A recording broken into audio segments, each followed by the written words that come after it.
evening, folks. Excuse me. And welcome to another episode of Spilling Tea. My name is Tiffany Daniels, also known as Lady Autist. Sorry, had a speck of dirt there. Alright, folks. So, I am turning to you now because I didn't want to get hoarse yelling at the TV news. I won't go into it because I like to keep politics out of things. So, what are we talking about today? Here, let me adjust this real quick. Okay. So, I'm going to start, as always when I get a bee in my bonnet when it comes to my actually autistic folks, with that, and then we'll move on to some JD versus AH news. So, one of my parent allies, who lives off in the UK, has apparently had other parents who believe in the pseudoscience nonsense DMing him constantly with these miracle cures in regards to his child Ryan's autism. Now, we've gone over before Cure Culture. I've done an entire video series on it called the Ableism 3-parter, where I've gone into the dangers of pseudoscience and the psychological damage it causes to people on the spectrum when parents force it on them. This is taking it a step further than even I've heard of it before. So, when you have a parent ally who does videos, tweets, Facebook posts that are positive, that go towards acceptance of his son as his son is, and you go into their private messages and you start pushing this pseudo-cure nonsense, what are you doing? This is the most invasive, condescending, overstepping thing I have ever seen. So you take folks who are already psychologically traumatizing their own kid by basically telling them every single freaking day of their lives that how they are born is inherently wrong, and this magic pill, this magic lotion, this magic pad around your foot, this horrible, smelly, bad textured thing is going to cure you of your autism. And if it does not, then you are the one that is blamed. The special diet. That's already psychologically traumatizing enough.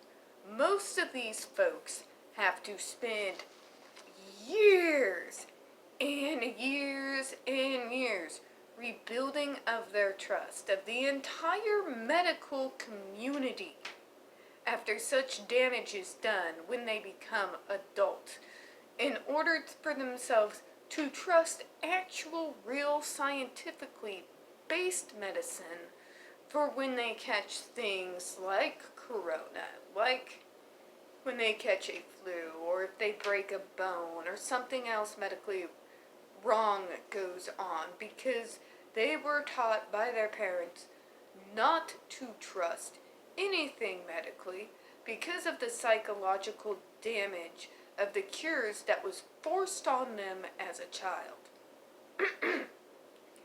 That is already unforgivable. That's bad enough. But then you are going to go to these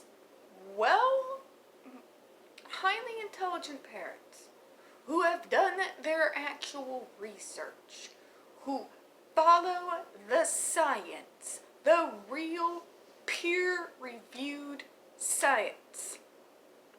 And you're going to push your pseudo-cures on them and try to get them to traumatize their own kids, you are overstepping. You are overstepping your bounds. You do not get to tell other parents how, especially unsolicited advice that they never even asked for. You have no right to go in and tell them that if they don't try this, then they're not doing everything to help their child. And you have no right to go into their DMs and tell them that there's something inherently wrong with their child for being born as they are, and that they need this so-called cure so that they can be normal. Newsflash, ain't none of us normal. Ain't none of us right.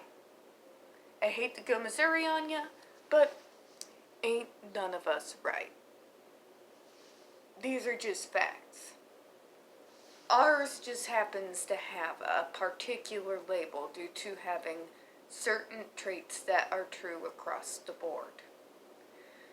You don't have the right to go and tell another parent not just how to parent their child, but how to medically treat their child's diagnosis.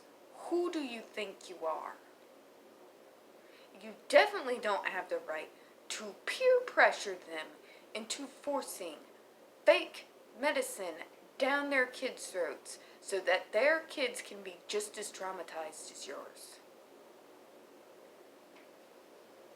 There's got to be tighter restraints on this. We look in the political field and we see how closely monitored that the Trump administration has been in regards to tweets due to misinformation, right? They have removed tweets saying, no, this is not accurate. But we can't do that with pseudoscience, especially when some of that pseudoscience could be actually damaging.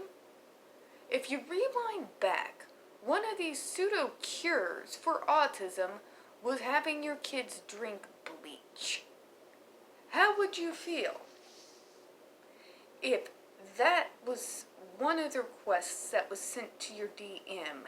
Peer pressure to get your kid to drink bleach or any other concoction to cure their autism. Why isn't that monitored?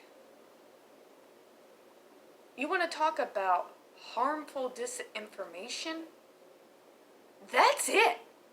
That's it right there.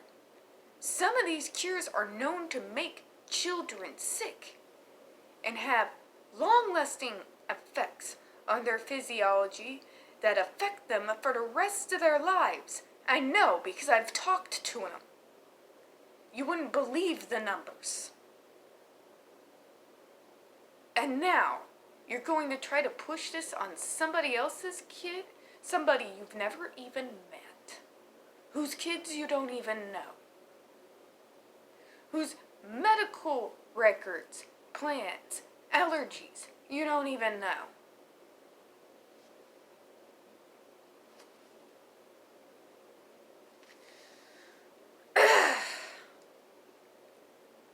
This is the most ableist, privileged bullshit I have ever seen.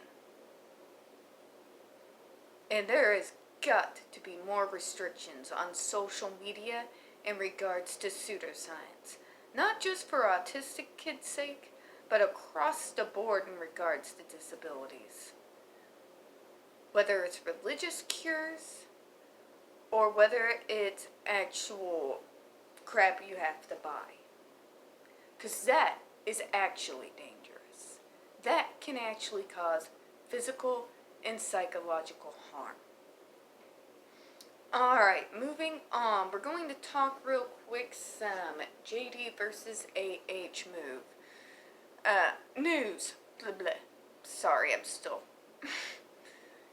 Anyways, so it looks like the court has quashed the motion in order to get Adam Waldman to a deposition. What's interesting is the reason why. So when that came up this morning, what it showed was that the subpoena was not even served correctly. And it's kind of downhill for AH team from there. Not only was it not served correctly, but she has wasted the court's time in even having to go over it. So, since she wasted the judge's time on this so-called inaccurately served subpoena, she now has to pay JD for the court costs that were involved with the judge having to even see this nonsense. So after all that hoopla about Adam Waldman, they didn't even care, as one Twitter person said, to cross all their T's and dot all their I's. That was spiritually empowered coaching, by the way. SEC or Les was the one that pointed that out. So it makes me wonder, what is her team actually doing that they can't even get it right in regards to serving these subpoenas, right? Like, what is even going on there? You can't be serving these half-assed documents to court. This is Virginia. You gotta bring your A game. And especially with the corner she's been backed into by her own lies being exposed. And she's gonna send off this half-assed subpoena plea for Adam Waldman to do a disposition. And she's not even going to make sure it is done correctly. And then there's the fact as to why would she even do this in the first place. Logically, Adam Waldman is still a part of the Depp legal team. He's still his lawyer. Literally, his deposition would be Mr. Chu telling him, you don't have to answer that. That's attorney-client privilege. It would last all of 5 minutes, if even that. So I fail to see the point as to why Mr. Waldman would have to sit for a deposition in the first place. It would be the biggest waste of money and time I've heard of in quite a while. I don't know if her lawyers are just doing it to rake in the hours, or what exactly is going on here. But these subpoenas that she's doing right now don't even make sense. They have nothing to do with her countersuit or claim. I mean, it's the same thing with the Twitter and Disney thing. She's wasting the court's time and resources, and she's being penalized for it.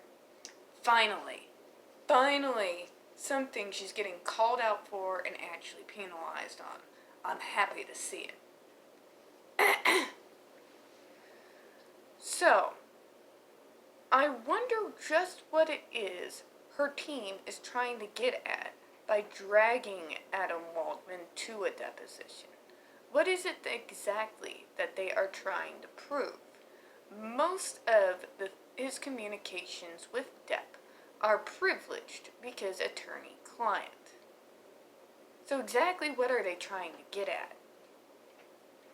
That is what remains to be seen.